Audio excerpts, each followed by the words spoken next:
And the last thing, the most important piece, is we're going to take the North and never give it back. He might have gone ahead of himself on that one, but overall, I want to say Ryan Poles has officially made a lot of changes to this Bears organization that we as a fan base take for granted. What's up, guys? Welcome back to Soulback Sports, and I'm Soulback with another video. And today I want to talk about what Ryan Poles has really done for this organization and how he's taken an organization that was mismanaged and poorly run to become very financially stable and allow us to be set up great for the future. But before we get into today's video, please don't forget to like and subscribe. It really helps me out a lot, and it really helps me create content like this for you guys. So please subscribe.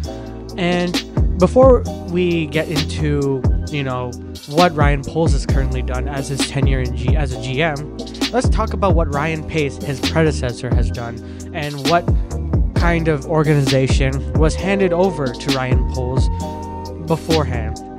So, if we look at the cap space, not looking too good. We had over $26 million in dead cap space, $26 million in injury reserve, and in terms of active contracts, a majority of the $190 million that we had as a maximum salary cap was active contracts, which was $128 million.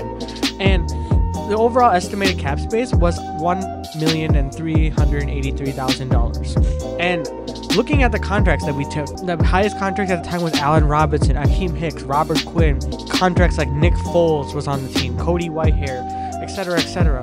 Like, this team was mismanaged for the most part because of how wishy-washy and willing Ryan Pace was to pay, and even overpay sometimes, players on this roster. Some players obviously deserve their contracts. I mean, everyone get their money 100%, but we were overpaying to the point where there was no return on our assets. And it is important that we found a GM that wasn't just making moves just to keep his job and wasn't afraid to say no to an agent, like a free agent that is asking for too much. And I think a lot of what Ryan Poles has done was that he was able to stand firm on a lot of the contract negotiations and set up this franchise to be financially stable. Now, I'm getting a little ahead of myself, but overall, you can see what Ryan Pace has left Ryan Poles with. He went out, got Justin Fields as a last-ditch effort to save his job, and it didn't end up working out for him going forward because it ended up being that Ryan Pace and Matt Nagy, who was the head coach at the time, was fired at the same time after the 2021-2022 season. And going forward comes Ryan Poles. Ryan Poles was hired, and then Eberflus was hired in conjunction with Ryan Poles. And that started the new era of the Chicago Bears organization. And I want to say that this was not an easy task, considering that you had $1 million, $1.3 million in cap space is not an easy feat to essentially get to over $64 million in 2024. That's a huge jump.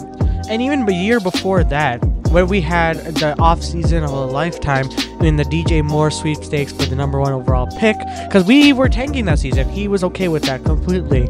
But the fact that we cleared up so much cap space and ended up with the first ranked in terms of cap space with $100 million in cap space, that's insane work to do for this. And he allowed the opportunity for the Chicago Bears to find new avenues to develop this team, develop the defense, develop the offensive line, add pieces like DJ Moore through the trade for the #1 overall pick, trade back from the number overall pick, and get an offensive tackle in Darnell Wright. And making these moves, overall, he did a fantastic job when it comes to, the restructuring of the organization financially. And that's what we need. We need someone that's financially stable. We need someone that knows what he's doing in terms of our contract negotiations. Am I going to say that he's perfect? Absolutely not. He has a lot of miscalculations and missteps. First and foremost, I think the most obvious one is the Chase Claypool trade. And yes, this is going to go down as one of the worst trades during the tenure of Ryan Poles. Chase Claypool was looked at as a problem on the Pittsburgh Steelers offense. He was not in the great mindset to play as a wide receiver. He was in his own head, and he did not care enough for the game. And what Ryan Poles did was a last-ditch effort at the trade deadline in 2022 to say, hey, let's get Justin Fields, who is our current quarterback, a wide receiver that has huge upside when it comes to athleticism and has the ability to, make some big plays down the field, and just give another weapon for Justin Fields. Yes, their mindset was correct, but the talent that we got and the compensation that we gave up was not worth it, because you gave up essentially our second round pick, and given that we were very bad that season, which turned out to be a near first round pick for someone that's not even on the team anymore.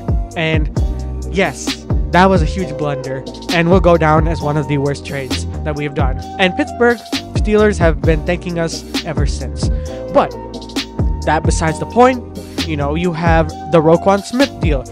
Roquan Smith wasn't able to come to an agreement with Ryan Poles, and they were, not in the same page when it comes to compensation for Roquan Smith. And Roquan Smith ended up leaving, and we ended up trading Roquan to now the Baltimore Ravens, which is doing really well. And at the time, it seemed like, okay, this is a really bad move too, because now we have no linebacker. And the thing is, Roquan Smith was our linebacker of the future, because we drafted him and in the first round, mind you, and he has done nothing but shown out for us.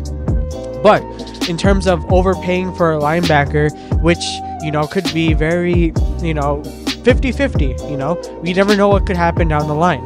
But it was definitely not the best move, but I would say he did make up for it by getting a steal for TJ Edwards in the free agency and Tremaine Edmonds, which could be seen as an overpay.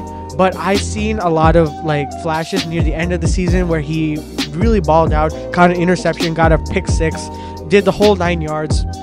You got to give respect to what Ryan Poles did and our linebacker core. He's done really well in that. He's drafted really well too. He got offensive tackle Darnell Wright. He traded back with the Eagles. Instead of getting Jalen Carter, got Darnell Wright, and ended up boosting our offensive line to make it a lot better now than it was the year before.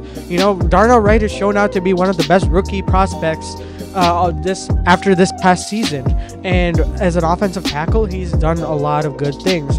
And now this season, I said earlier in this video, he has $64 million to work with, and right now he paid Jalen Johnson on a really solid deal. The fact that his market value was seen as $22 million a year, and we're only paying Jalen Johnson a solid $19 million, which still we pay him $76 mil over 4 years.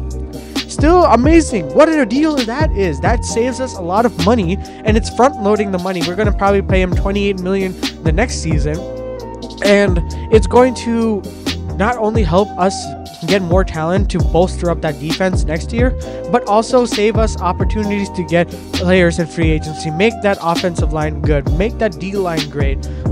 There's so many things he hit on. Tyreek Stevenson was in the conversation for Rookie of the Year. Well, he didn't really get the Rookie of the Year note, but he was playing that well to even be considered in that.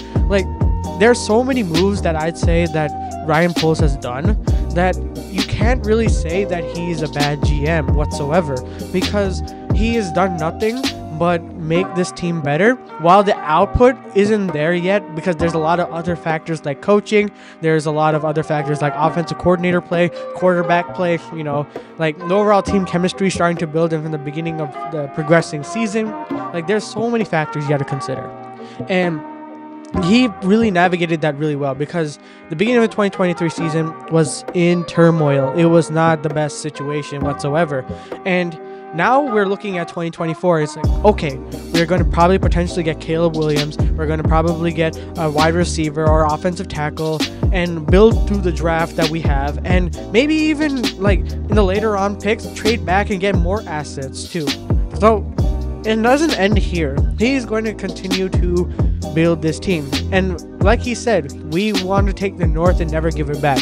While that may seem like as a long shot, it couldn't be pretty good down the future, and we could see the North coming to us down the line. Not saying how long it will take, that's up to him and that's up to the offense that we have, but it gives me hope a little bit. And hope as a Bears fan is a very, very dangerous thing, but I like this approach that Ryan Poles has done. He has done a lot of great things for this team, and I'm so excited to see what he's going to be doing going forward. And overall, I would probably give him a solid A- or low B+, or high B+, excuse me. So for the job he's done so far. So let me know what you guys think down in the comments below. Do you think Ryan Poles did a great job? Do you think he did a bad job? I want to hear what you guys think and what you guys feel about the current offseason down below. And as always, I'll see you guys in the next one.